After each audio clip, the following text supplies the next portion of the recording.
Hello and welcome to another episode of Sports Room. I'm Ruben Joe and with me here is Anirudh Madhavan.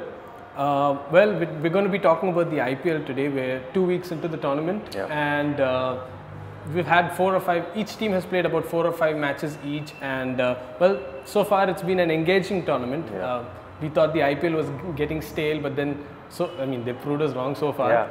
We've had controversies, we've had nail-biting finishes, we've had a super over, we've had old men defying their age, young men showing maturity beyond their age, just beyond their years, and as usual RCB doing RCB things. Before we get into the main discussion topic today, just to get things out of the way, we have Andre Russell really making a mockery of this tournament.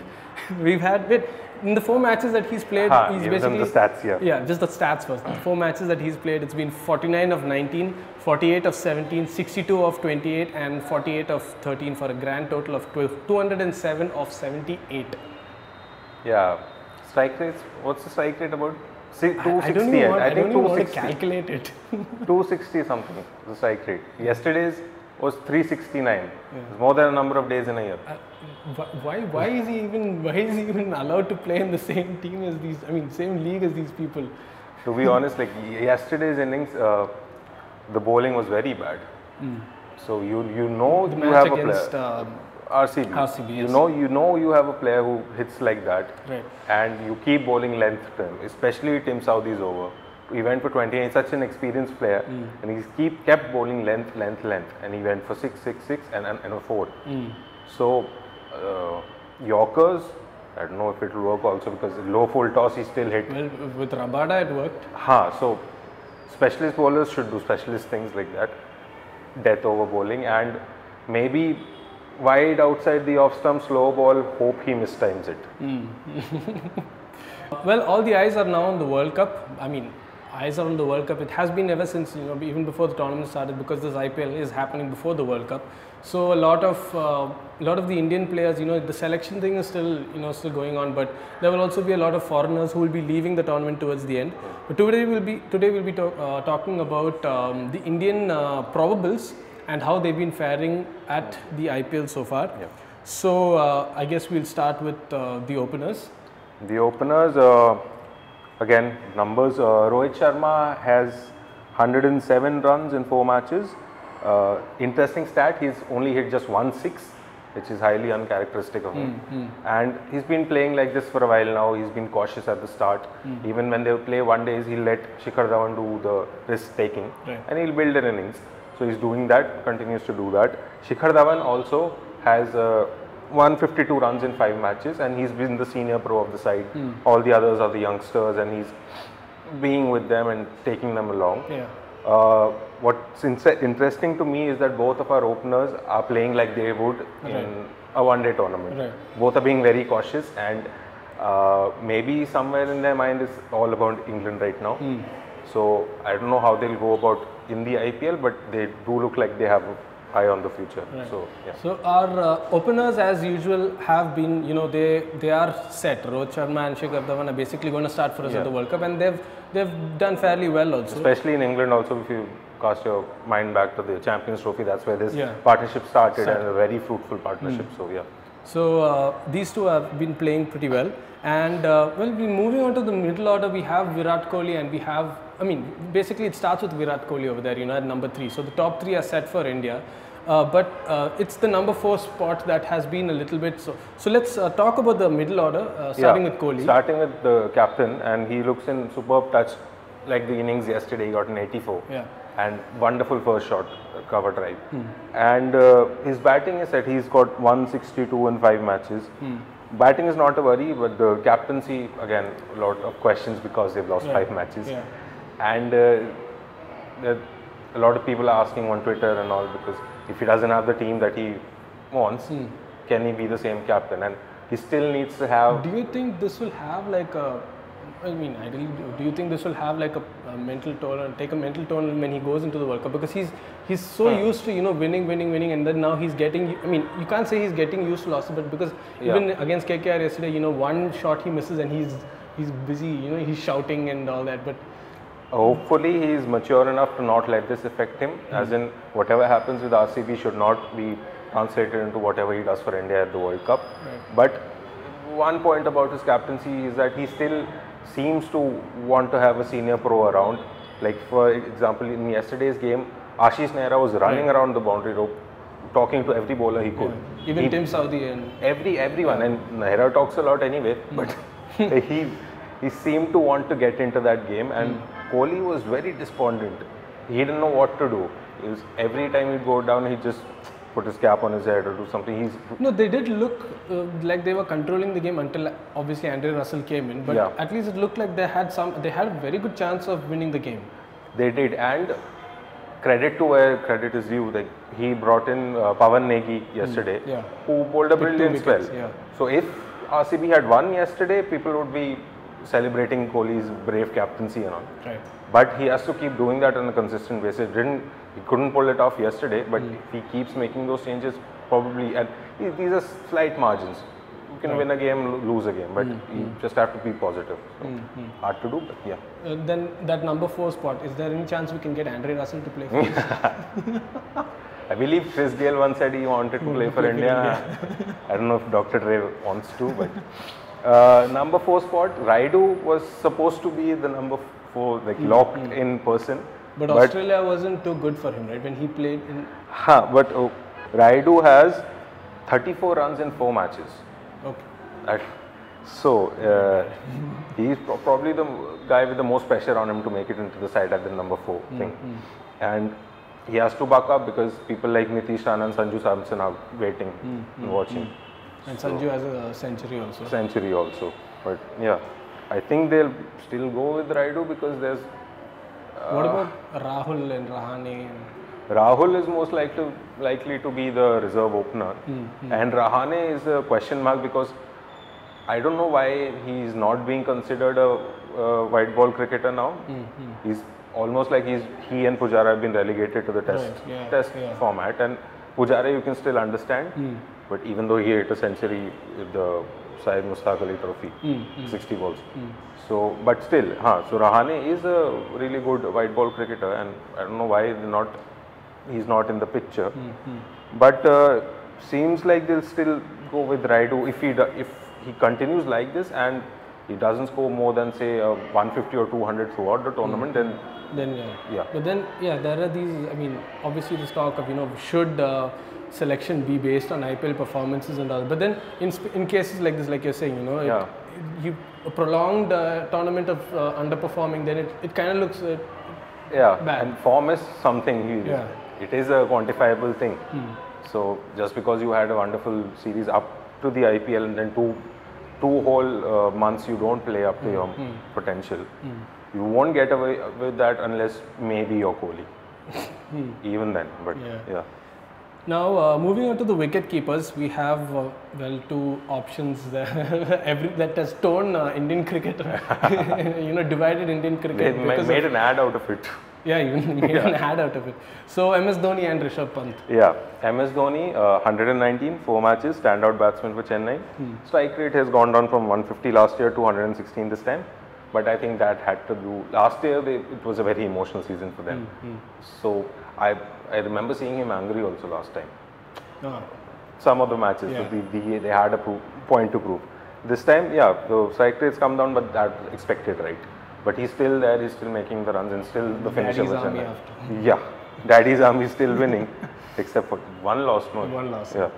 Rishabh Pant, on the other hand, the other wicket keeper, and is the antithesis of Dhoni. 158 in 5 matches, strike rate of 180, and he looks like he's having fun. So he wanted to make an impact. He's going for the jugular. He's like, I want to make an impact. I'm not going to stick around and get the singles. If I have to make it into a team, I have to hit big sixes, and that's what he's doing. And also, interestingly, Pant has 7 catches and 2 stumpings. Dhoni has 2 catches and no stumpings. Okay. Yeah. So that's a change. But also, before we go into the others, KL Rahul, I don't think we spoke about him. So again, reserve opener, but still he's made 91 in 4 games, and he has the pressure to perform like he did last year, which is what got him into the side. And I think that pressure is showing on him. And even though he has Gayle on the other side, he'll want to make the runs again, because if he had to get into the side at the number 4 place, he'll have to play like he did last season. So, last season, well, India has plenty of wicket keepers who are also doing well. I mean, Dinesh Karthik and Sanju Samson, and all of them are doing well.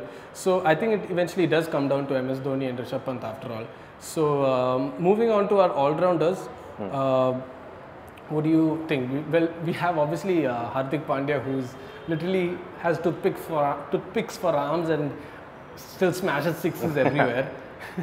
I don't think he'll take kindly to that, but we start off with Vijay Shankar, who's been in the team for quite some time now, and 100 runs, 4 matches. Surprisingly, hasn't bowled. He bowled just 3 overs. Why? I don't know. Why is he not bowling? Sunrisers don't need him. They have the Afghani duo. And they'll do all the bowling. Bhuvneshwar Kumar. Still, I think it is surprising. There are matches where they could have definitely have used him. Yeah. But he's done well overall. It's like he hasn't done anything wrong, but there's another person who's doing more, which is, as you said, Hardik Pandya. Hardik Pandya, 88 runs in 4 matches, strike rate of more than 200, you expect that. Crucial knocks in the death overs, and he's got 4 wickets. Only an injury will stop him from making that World Cup squad. Right. So he's doing everything right. And then you have Kedar Jadhav, again, staple of the Indian side, 106 in 4 matches. He's doing what is required of him. He'll stick around, get the boundaries, cool, calm and collected along with Dhoni. And if he goes like this, he'll make the squad, and he should. The question mark, however, in terms of all-rounders, is Ravindra Jadeja. Yeah, do you really think Jadeja is going to... He is the biggest mystery to a lot of people, because going purely by the numbers, he's such a good utility player. He's lightning on the field, he's a good bowler, handy with the bat. I don't know why. I think any team would love to have him in the side. Right. He's always in the game. He'll win you matches and live wire in the field, as you said. And some games you get absolutely nothing from him. But like, he has 5 catches already in this IPL, and he's still a mystery why he's in the side. So maybe something to do with consistency. But if marshalled correctly, I think under Dhoni knows how to utilize Jadeja, so it can be a boon for the Indian side in the World Cup. So, yeah. But in English pitches, for example, so there a spinner like this, will he be handy when you already have Chahal? And he's not a turner. He's a stump to stump bowler, and but again, English conditions and some of the pitches are batting paradises. I don't know how he'll fit into the scheme of things, but again, that's a call Dhoni and Kohli together have to make, I think. Okay. Now coming to our pace attack, which that is who India will be heavily relying on coming to England. Let's start with Bhuvneshwar Kumar, the captain of SRH. Actually, he's been off colour in the sense that he's only had 2 wickets in 4 matches. Oh, right, yes. Yeah, and an economy rate of 9.6. But he's the most senior of our bowlers going into the World Cup, and he sort of has to lead that. He's been in that role for quite some time, and in the shorter formats, that is. And it's been thrust on Bumrah now because of his performances, but he's still the senior statesman, and he has to get his rhythm right. Because the thing is, he shouldn't be worried about his spot, because England ball swings, Bhuvneshwar will swing it, so he'll be there.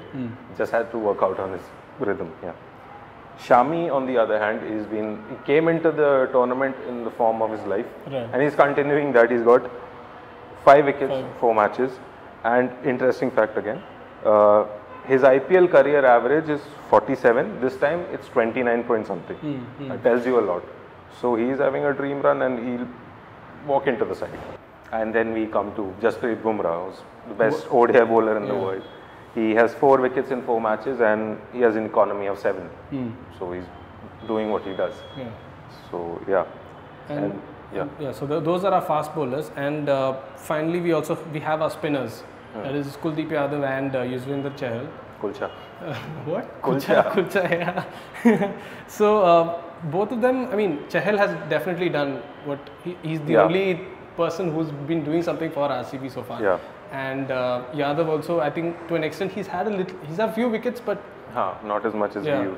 So Kuldeep Yadav has 3 wickets in 4 matches, which is the economy of 8.7, which is still good, but not as much as we're used to him picking up wickets. And But he's not played on the most spin-friendly tracks in the IPL yet. 2 of the games he's played has been at home, and so still early days. Chahal, on the other hand, has the purple cap. He has 9 wickets in 5 games. Seems like the only bowlers RCB have. Imagine RCB has the purple cap player, and yet they're at the bottom. Yeah, they haven't won a match because you can't have just one purple cap. You can't have just one bowler. He has an economy of 6.45, which is brilliant, and he's doing everything right. And yeah, both of them are lock-ins for the World Cup. The spin twins are like set, right? Set, yeah. The only thing is that whether you want Jadeja. Yeah. So. Or if you want somebody to do the man cutting once in a while. Well, Ashwin Wonder what we're thinking, yeah. Make it. But anyway, so okay, finally, just before we wrap up, do you think any of these players there's any injury concerns, or do you think any of these players should be withdrawn ahead? See, obviously there are going to be a lot of English, Australian players, South African players who will not be playing the later stages of the tournament. So these franchises will have to do without them. But do you see any of these Indian players also who will be withdrawn who should be withdrawn because of World Cup concerns? I think 2 of the candidates are in one team, Mumbai Indians. Hardik Pandya, who had an injury before the tournament recently, and then Jasprit Bumrah, who everyone wants to protect. So we'll have to see how much they are played in the later stages of the game of the tournament. And I don't know how much of a say BCCI will have in this. Rohit Sharma was very clear that he won't rest them. When they had the whole discussion with Kohli saying that our fast bowler should be rested, and then he said no, we want them in the team because they're also playing for this is a big league, big money league. So it's always a dicey situation when you compare a league and playing for your country, patriotism. It's a murky area. So you have to take a call, and when the Australians and the others leave, that will leave a huge gap. So do you then deplete your side further or prop up what you have? Right. So that's a call franchises will have to take, and we'll have to see how much the BCCI can cajole them into not doing so. Okay. All right. So that's all we have from Sports Room today. We discussed the Indian probables, and hopefully we'll see them playing much better as the tournament progresses, and also they will get there enough downtime because the World Cup is just a few weeks after the IPL ends. So thank you so much for joining us today. You can always let us know if you have any comments. If you disagree or agree with us, you can let us know on Facebook, Twitter, YouTube, anywhere. Yeah. So thank you so much for joining us. We'll see you next time. Goodbye. Bye.